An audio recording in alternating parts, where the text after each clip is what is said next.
Hello and welcome to The Lucky Roll, an eclectic channel for eclectic games, and today we're going to be reviewing issues 31 to 40 of Warhammer Imperium magazine. Now, issue 31 comes with two pieces of terrain. It also basically elaborates what battle zones are and how to use it, but there's also some interesting little information in it about, say, the Blood Angels and certain kind of Mechanicus characters. There is the usual build, how to paint guide, but most importantly there is a terrain tutorial on how you can form area terrain for your games. So let's have a look at the actual pieces that come with it. This was an interesting build. It's very simple and very straightforward to put together, but because it's terrain, it gives you an awful lot of freedom to do whatever you want with it, and you can kind of obscure it with as much or as little detail as you want to do so. However, I did find that trying to kind of pick out the details on these was kind of a never-ending job. The more kind of details I picked out, the more I found that needed to be picked out a little bit more. The color scheme on the cover was kind of a wraith bone, so I went for that as a base, and like I said, it was okay because if you went for a darker color, it would obscure an awful lot of the details, so you wouldn't have quite so much work to put into it. But this I did find was like a never-ending piece. So I also kind of daubed the tops of the sides here with a kind of a rust effect. This was the other little piece that comes with it. Now this is nice. This is a small little kind of ruined piece of terrain. And one other thing I do find that if you have excess terrain in your games, you can always kind of limit the side of the battlefield with it. So small pieces like this especially are great, that if you just kind of put them as a kind of a no-go area, as a border at the side of your games, it just keeps the sense of immersion in the game going just that little bit better. But this is what you get with issue 31. Issue 32 comes with a Cataphrain Destroyer. Now it's one of 3 that you get in the series. Of course it comes with some of the actual details in it. It also comes with some bits of lore about the arcane and psychers in the 40k universe. It has the usual how to build guide and paint. It also has something called the Canticles of the Omnissiah. So basically it's just different powers that are activated when you're using certain models, kind of like a buff effect. You have here the stats for the Cataphrain Destroyer, and you also have a scout mission called the Overlord's Advance, where you can use the Tech Priest and the Overlord in a quick little mission. So the miniature itself is actually stunning. It was fun to paint and build this one. Now it's one of 3, and one of the things I wanted to point out is that over the 3 issues, the back was different. So you do have interesting variations on the minis. Also, the second one of these came with a different weapon, but this of course has the plasma weapon. Now I used the Martian Iron Earth as usual to kind of give a Martian terrain effect, but I found this, it looks complicated, but it's actually surprisingly easy to build. And yeah, this is actually a fun little miniature. It looks really nice, and I was quite happy with it and quite happy with the way it turned out. So this is what you get with issue 32. Issue 33 doesn't come with any miniatures, it comes with 2 paints. However, it does include some lore materials. So like you have here, like 4 orders from the Forge World, missions and motivations, and you have something similar here for the Necrons. It gives you some information on the Catan, which are the gods of the Necrons. You also have some more lore on the Orcs, a fun crazy race with 40k. The usual how to paint guide. Now this kind of elaborates a little bit further on your previous models, including the flayed ones, and including the Space Marines, of course. It also has some stats, so you've got the stats for the Technomancer, the flayed ones, and you have a tutorial as well in terms of terrifying foes and reinforcements. So there's also a mission briefing with this one called The Besieged, which uses a fair amount of units from the previous game. Issue 34, however, is what comes with more miniatures, and the new miniatures are really kind of old miniatures, because it's the same thing we got 2 issues ago, which was the terrain. Now, issue 34 comes with some information on the Cybernetica, legions of the Adeptus Mechanicus. So basically, not so much AI, but the robots that the tech priests directly control.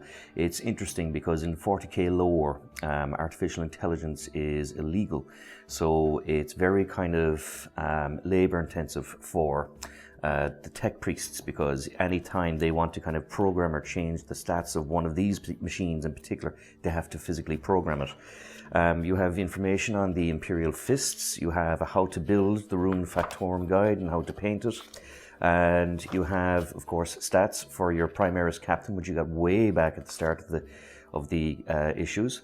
It explains here a little bit about how auras can be maximized and used. You have transports, you have aircraft, different extra rules for your game. So there's a nice section here on the core rules to add to your files.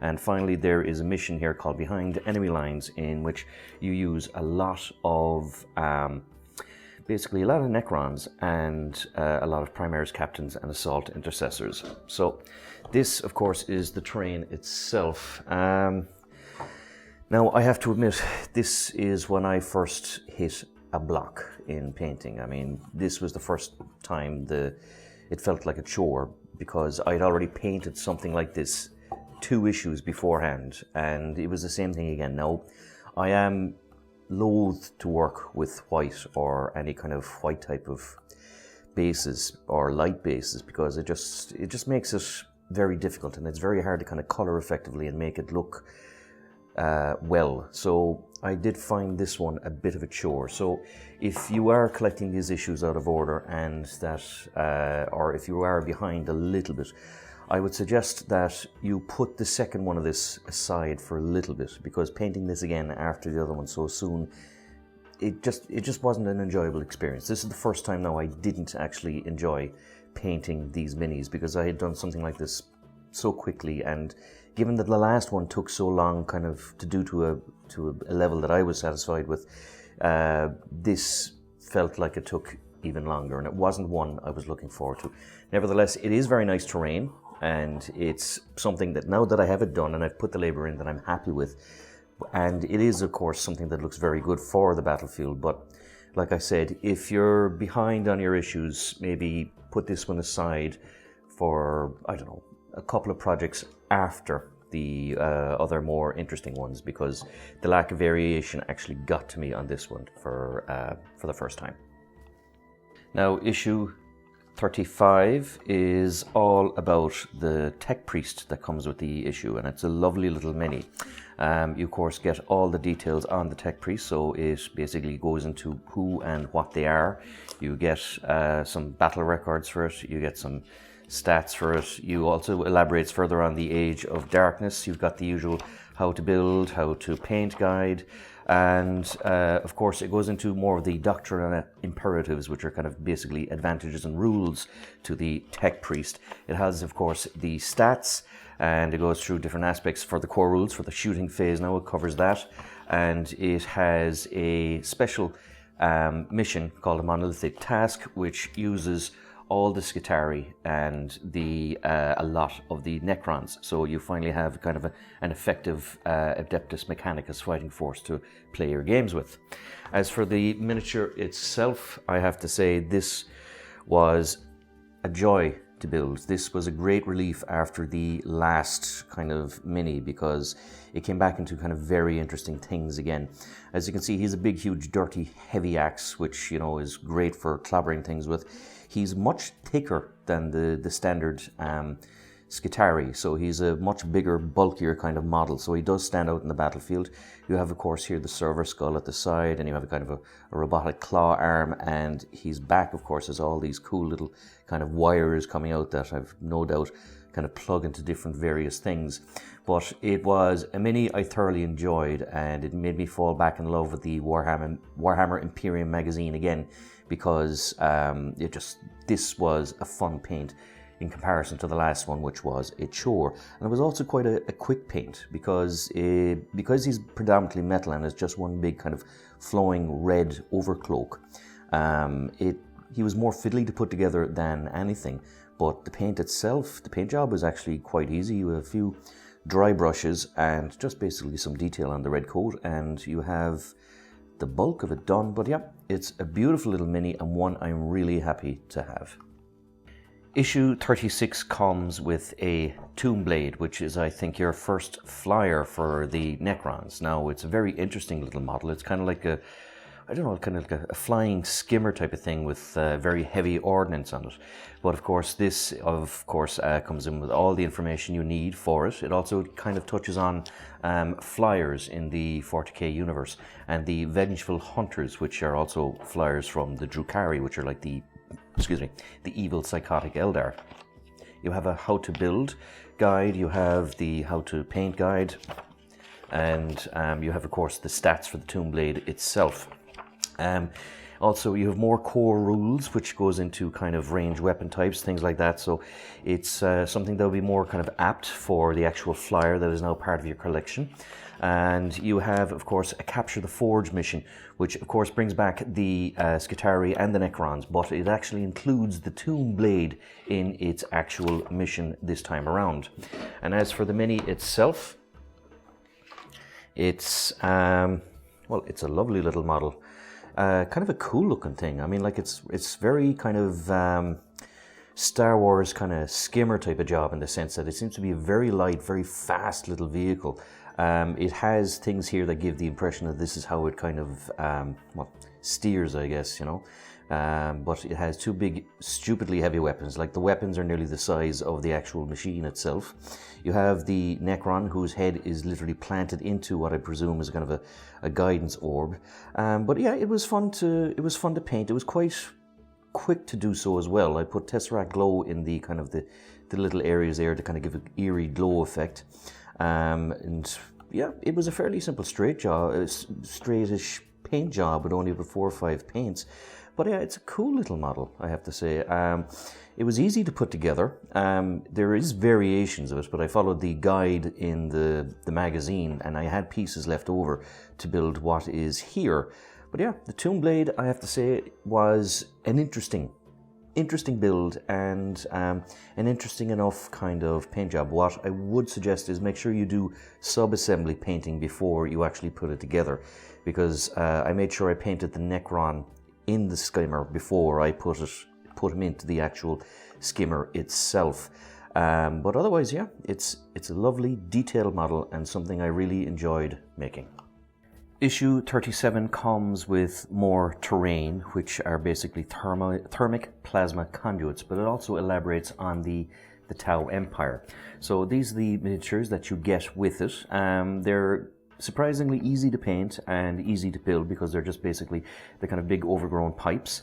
It also focuses on the Tau Empire, so you're introduced to another faction in the 40k universe here with this. It also goes into kind of a couple of planets in the Mechanicus, so 2 kind of specific planets that you can fight on. Just a bit of lore and background. You have the usual build and paint guides, and you have here more core rules, but basically talks about invulnerable saves and the charging phase. And the actual mission that comes with this is called Cracking the Ages, which actually focuses on the new thermic plasma conduits here in the center of the battlefield. So you get to actually use your new terrain along with the old terrain for a mission. The pieces themselves are actually, yeah, they look really nice. I chose to make these a little dirtier. I built something like these before in a previous Warhammer Conquest issue. If you're of any interest in that, you can see the complete collection painted from start to finish in a video I'm sure that James will link somewhere, either below in the descriptions or maybe here in the corner. But this was fun to paint because it has a lot of little details here. Like, say, you've got kind of a switch here, you've got pipes, you've got the actual thermic plasma thing coming through here. You have details at the end, but what is interesting about these is that you can kind of link them like that. So if you want to make a huge kind of terrain piece for the battlefield, you can. You can also, it's kind of modular, so you can kind of make whatever shapes you want. So if you want to kind of a very elaborate kind of piece of cover, you can do this with it. But yeah, it was fun. I opted to kind of go for a dirty brown color here. Basically what I did was I based it in black. I daubed a lot of Mornfang brown intermittently, and I just dry brushed it with lead belcher to kind of a dirty grunge look that kind of suits me, because I'm currently painting up Necromunda at the moment as well, and this is the aesthetic I'm kind of going for the terrain there, so I wanted to be able to use this both in 40k and in Necromunda. But as you can see, there's a lot of cool little detail like dials and whatnot here. This is a surprisingly fun build and a very quick paint and quite satisfying, because you get good results very quickly with this. And there is nice variation with it. I mean, you have, for something that's just a simple pipe, they managed to kind of put a lot of creativity into the design of it. I mean, here as well you have kind of the battle damage, so there's a chunk missing off the thermic pipe conduit here, so even if you wanted kind of a break in the battle line or something like that, you can kind of tail end it with this. And just something that was really fun to paint. This also is something that you can kind of add to it, so if you want to make it even more terrain intensive, you can kind of put to it. So it's kind of, if you wanted to do a narrative play, of course, these things actually pop out. So there's 2 of them in there, so if you wanted to kind of, and of course the instructions advise you not to do it because you can do this. So even if it was, say, a scavenging mission that you wanted to get tech back, that you sent a mini here to get these 2 pieces and run, you can do so. Just beautiful little pieces of terrain, I have to say. Unlike the ruins, this was quite fun to paint. It was quite quick to paint, and the details in this didn't seem like it was, like, there's a lot of detail to it, but it didn't seem like it was never ending.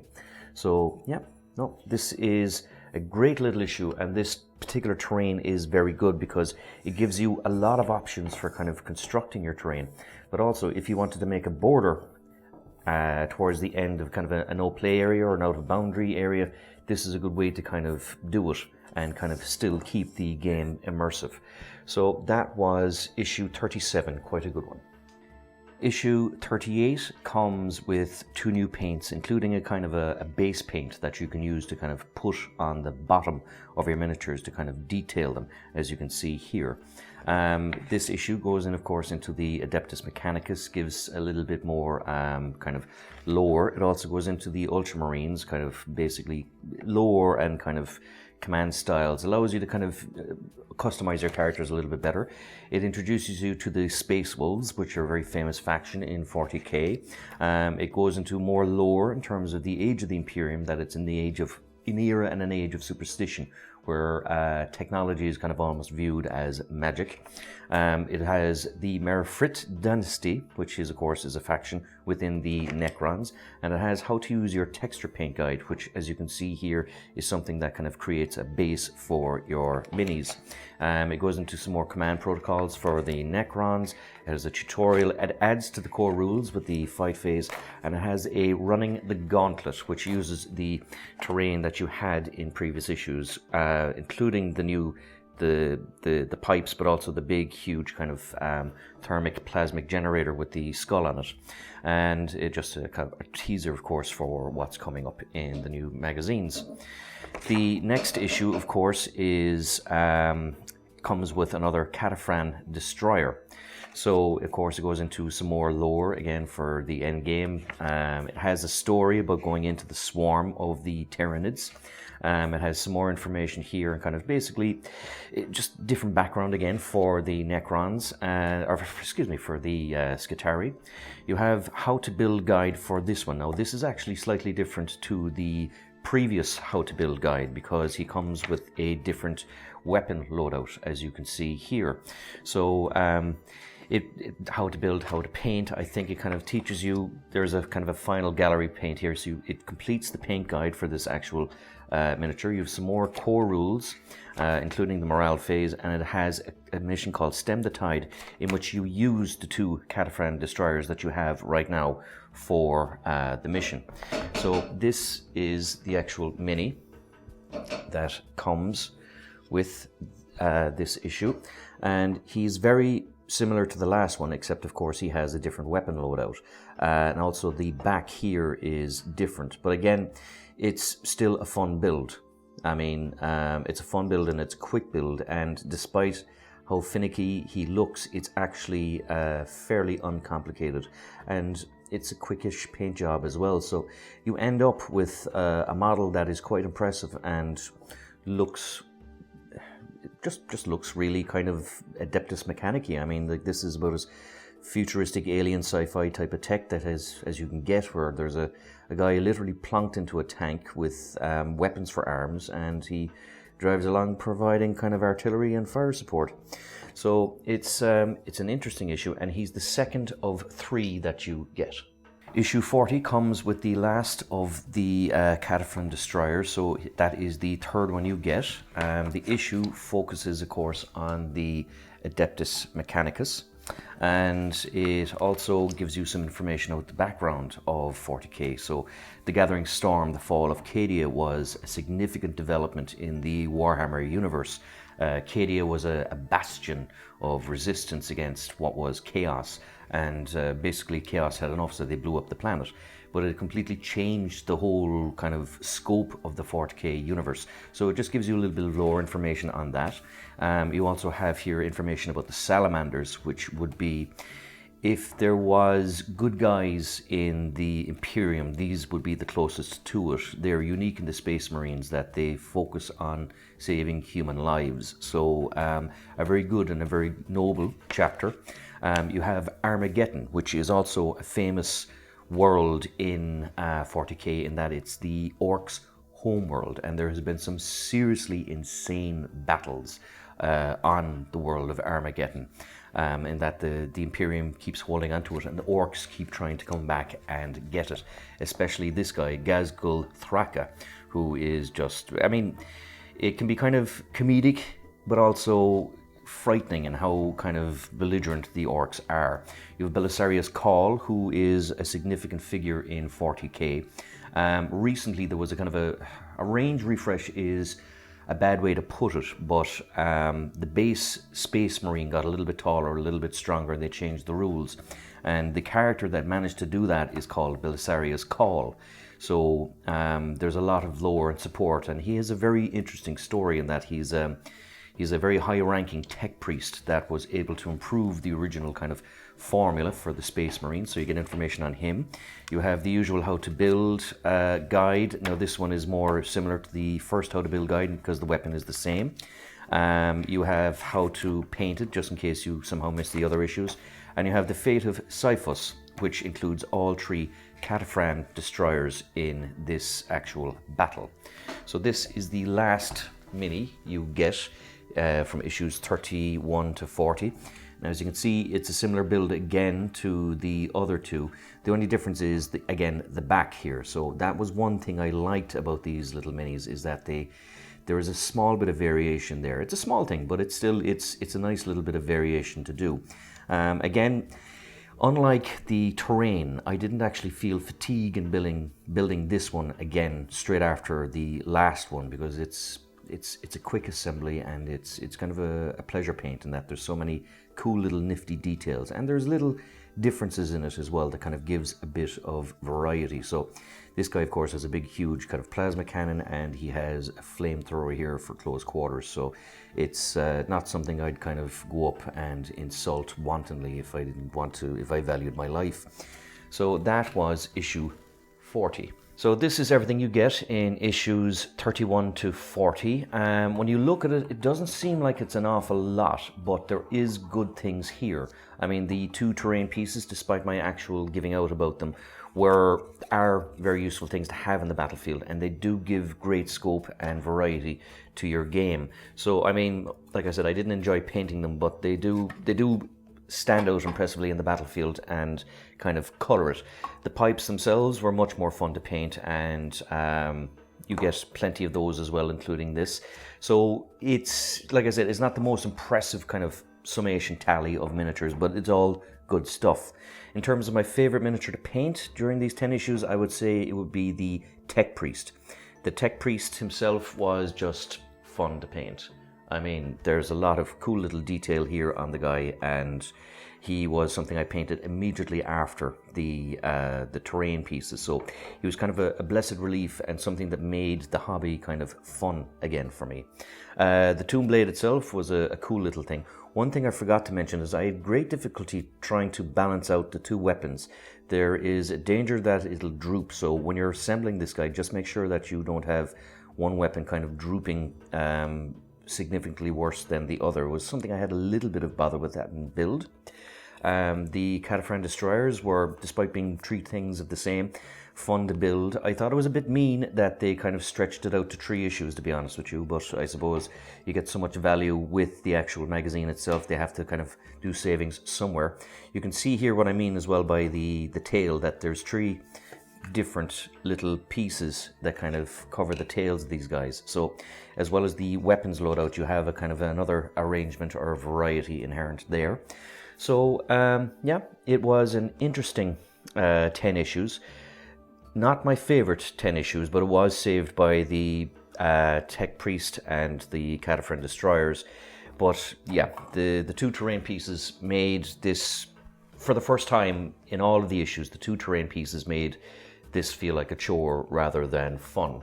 But nevertheless, we're officially halfway through the Imperium magazine, and hopefully we'll be able to paint and review the next 40 issues for you.